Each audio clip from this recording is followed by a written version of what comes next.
Hello everyone, this is a screencast tutorial for the pre-SST process. I figured I'd make a video for anyone who needs a little bit of a refresher or is just a little unsure about any part of the paperwork.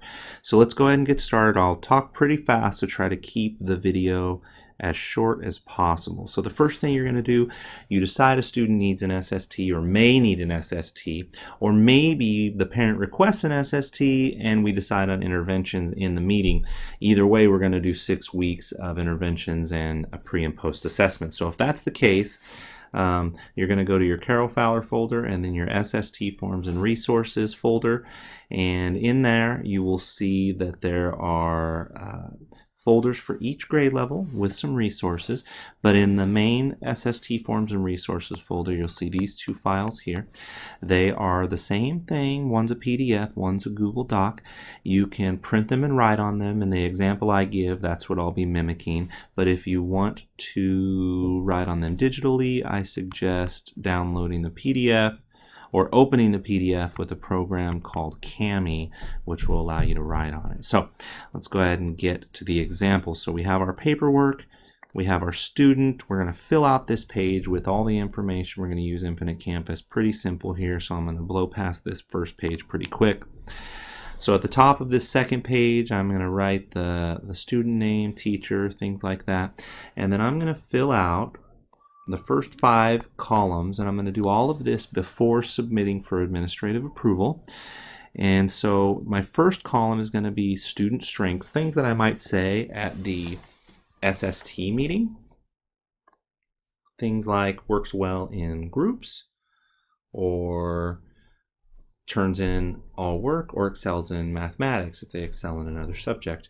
Classroom accommodations are things that you're doing already probably for several of your students. Things like seated next to a grade level reader, spelling graded but no loss of points, or seated close to the screen. So these are basic things that you will probably share in an SST meeting. So at this point, you're going to do an assessment. Maybe you already did before you started filling out the paperwork.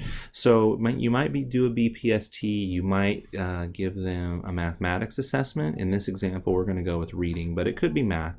You might do dibbles at the upper grades, whatever you're comfortable with. It's preferred that you do some sort of assessment that has a human component just for accuracy purposes. So you do some sort of assessment and you get numbers like this: reading fluency 34 words per minute, reading comprehension 18 correct in 3 minutes time. So if these are your numbers, the next thing you're going to do is you're going to set a goal. So keep in mind that it's only 6 weeks. So in 6 weeks, how far can the person go from 34 words per minute? It might be something like 50 words per minute, and same thing for the 18 correct in 3 minutes, maybe something like 25 in 3 minutes time. So if you need a little bit of help setting your goals, or even doing the assessments for that matter, contact our experts. Our experts are Tanya Neep, our resource specialist. You could also contact our psychologist, Christina Alviso, or Aline Baca. So once you have these goals set, we need to decide an action plan. How is the student going to get there? This is where we're just going to write our intervention. So we already have these nice accommodations in place, but we need something that is more powerful, more one-on-one teacher-based. So it might be something like this: small group 3 times per week.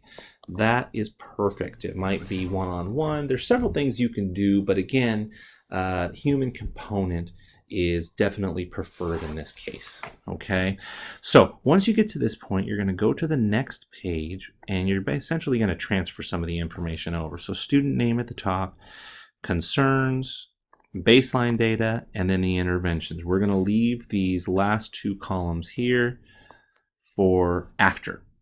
Actually, the indicate benchmark, there's during, and then the benchmark results are after. So reading comprehension and 18 per 3 minutes, and then small group again. So really we're just transferring information. So when you get to this point, what you need to do is you need to submit it for administrative approval. There's so many ways you can do that. You can hand it to me when you see me. You can give it to the ladies in the front office to put in my box.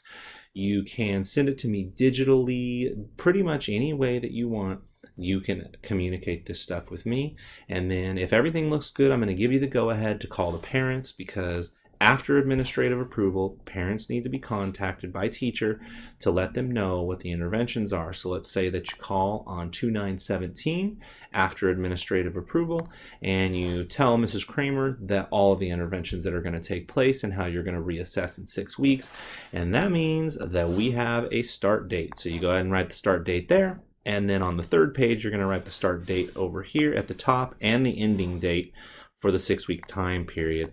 And then once you get to this point, essentially you have done all of the work leading up to the interventions. You submit this to me, I'll keep a copy of it, and then basically we'll reconvene in 6 weeks,